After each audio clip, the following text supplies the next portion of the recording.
Hi అండి, welcome to my channel. మన channel first time చూస్తున్నట్లయితే సబ్స్క్రైబ్ చేసుకోండి, లైక్ చేయండి, షేర్ చేయండి, పక్కనే ఉన్న బెల్ ఐకాన్ని టచ్ చేయండి. వీడియోస్ పెట్టినప్పుడల్లా నోటిఫికేషన్ వస్తుందండి. మన వీడియోస్ అన్నీ చూసేవచ్చండి. ఈరోజు ఏమంటే టేస్టీ అండ్ హెల్తీ రెసిపీ అండి. క్యారెట్ సగ్గుబియ్యం పాయసం ఎలా ప్రిపేర్ చేయాలో ఈ వీడియోలో చూద్దామండి. పిల్లలు కూడా చాలా ఇష్టంగా తింటారండి. సమ్మర్ హాలిడేస్ కదండి, పిల్లలు ఏదో ఒకటి కావాలని అడుగుతూ ఉంటారండి. ఇలా కానీ స్వీట్ చేయించినారంటే చాలా ఇష్టంగా తింటారండి, హెల్తీ కూడాను. ఇప్పుడేమంటే ఒక పావు కేజీ కంటే కొద్ది ఎక్కువే క్యారెట్ తీసేసుకొని పీల్ చేసేసి పెట్టానండి.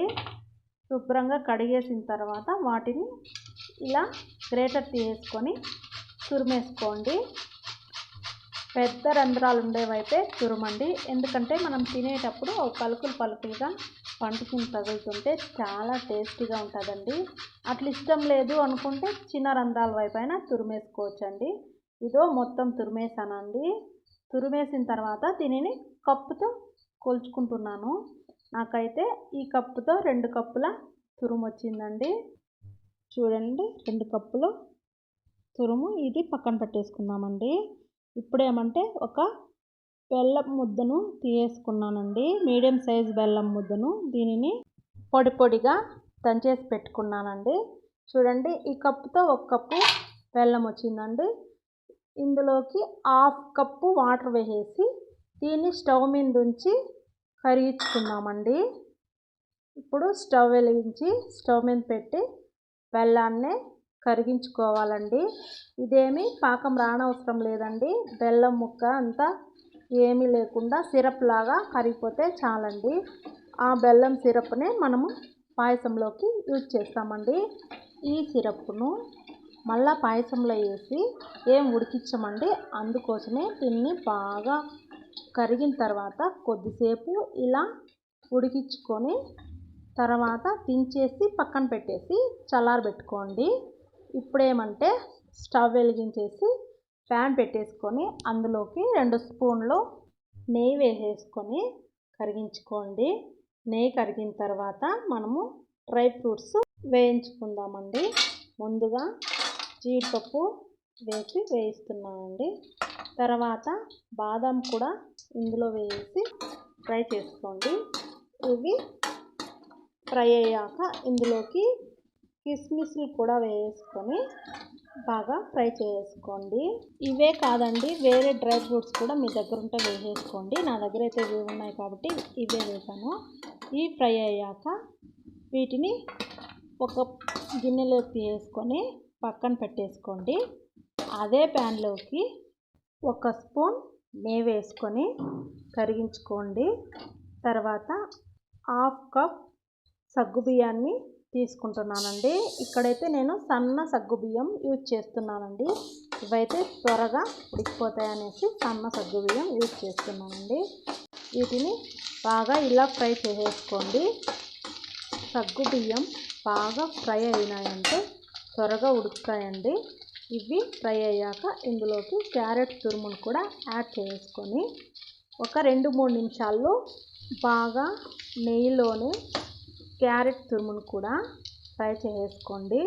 కలుపుతూనే ఉండండి, లేదంటే అడుగున మాడిపోతుందండి. అలా మాడిపోకుండా ఇలా కలుపుకుంటూ బాగా ఫ్రై చేసుకోవాలండి. ఇప్పుడేమంటే నేను కాచి చల్లార్చిన పాలు ఒక 3/4 లీటర్ వరకు తీసేసుకుంటున్నానండి. మీగడతో సహా వేసేసాను. మీరు పచ్చి పాలైనా తీసుకొని వాడుకోవచ్చండి. తర్వాత వీటిని బాగా కలిపేసుకోండి. ఇలా కలిపేశాక అడుగున ఏమీ అంటుకోకుండా గరిటెతో బాగా కలిపేసి మూత పెట్టేసి ఒక 10 నిమిషాలు ఇలా ఉడికించండి. మూత పెట్టేసి అలానే వదిలేయవద్దండి. మధ్య మధ్యలో ఇలా మూత తీసి కలుపుతూ ఉండండి, అడుగంటుకోకుండా ఉంటుందండి. మనము క్యారెట్ సగ్గుబియ్యం ఉడికేంత వరకు ఇలా కలుపుతూ ఉండాలండి, లేదంటే సగ్గుబియ్యం అడుగునకు చేరి ప్యాన్కు అంటుకుపోతుంది. ఇప్పుడు క్యారెట్ సగ్గుబియ్యం 2 బాగా ఉడికిపోయాయండి. ఇప్పుడేమంటే ఇందులో ఫ్లేవర్ కోసం ఇలాచీ పౌడర్ని కూడా కొద్దిగా వేసుకుందామండి. ఒక హాఫ్ టేబుల్ స్పూన్ వరకు ఇలాచీ పౌడర్ను వేస్తున్నానండి. ఫ్లేవర్ బాగుంటుందండి, అందుకోసమే వేసాను. ఇలాచీ పౌడర్ వేసి కొద్దిసేపు కలిపిన తర్వాత మనం ముందే వేయించుకున్న డ్రై ఫ్రూట్స్ సగం మాత్రమే ఇందులో వేయండి. మిగిలిన సగం అలానే ఉంచుకోండి. వేసి కలిపేసుకున్న తర్వాత స్టవ్ ఆపేసి పాయసాన్ని చల్లారబెట్టుకుందామండి. పాయసము చిక్కగానే ఉండాలండి, ఎందుకంటే మనము బెల్లం సిరప్ వేసిన తర్వాత కొంచెం లూజ్ అవుతుంది, అప్పుడు మనకు సరిపోతుందండి. ఇప్పుడేమంటే పాయసాన్ని చల్లారబెట్టుకుంటున్నాను. పాయసం బాగా చల్లారిన తర్వాత ఇందులోకి బెల్లం సిరప్ వేస్తే బాగుంటుందండి.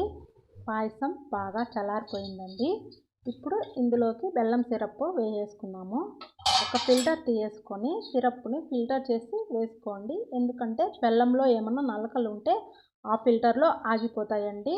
అందుకోసమే ఫిల్టర్ చేసి వేసుకోండి. తర్వాత ఈ పాయసాన్ని బాగా ఇలా కలిపేసుకోండి. చూడండి, బెల్లం సిరప్ వేసిన తర్వాత పాయసం కొంచెం లూజ్ అవుతుందండి. మనం ముందు కొంచెం గట్టిగానే చేసేసుకోవాలండి పాయసం. బెల్లం సిరప్ వేసిన తర్వాత సరిపోతుందండి.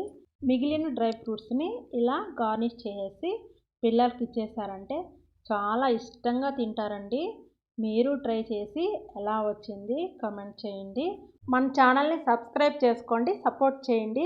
Thank you for watching. మళ్ళీ ఒక మంచి రెసిపీతో కలుద్దామండి. Take care, bye bye.